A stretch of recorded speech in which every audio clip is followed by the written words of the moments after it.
வணக்கம் நண்பர்களே. மீண்டும் டாக்டர் மகேஷ் கவுலி உங்கள்கிட்ட பேசுகிறார். இன்னைக்கு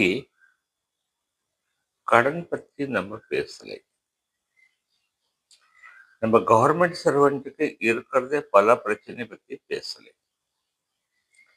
கொஞ்சம் ஃபைனான்சியல் லிட்ரஸி அப்படின்னா பணம் எப்படி கூடுதே குறையுதே, நமக்கு எங்கே நஷ்டம் ஆகுது, அதை பத்தி கொஞ்சம் சிந்தனை பண்றோம். பார்க்கலாமா? பல காலம் முன்னாடி கனரா பேங்க், ஸ்டேட் பேங்க்ல ஒரு ஸ்கீம் இருந்தது. கவர்மெண்ட் சர்வெண்ட் ஒரு குரூப்பா 30 பேர் 40 பேர் அப்படி சேர்ந்து போனால் பேங்க்கு உங்களுக்கு கேஷா கடன் கொடுக்கும். சம்பளத்திலிருந்து பிடிச்சிடும். ஸோ திங்க் பண்ணுங்க, 1,00,000 பேங்க் உங்களுக்கு கேஷா பணம் கொடுக்குது.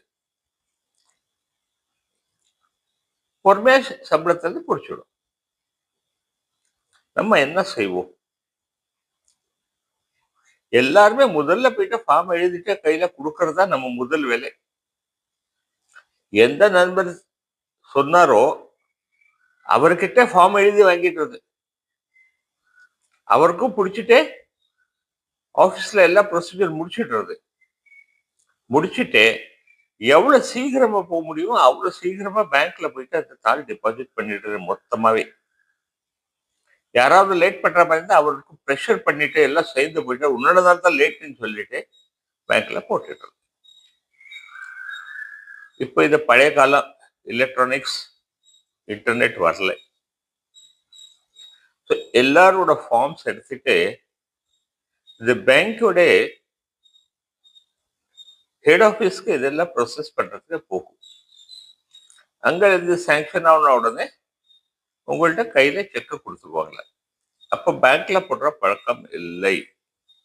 கையில செக் கொடுத்துருவாங்க. செக் கொடுத்துட்டு நீங்க உங்க டிபாசிட்ல போடுங்க, என்ன செய்யணும் செய்யுங்க.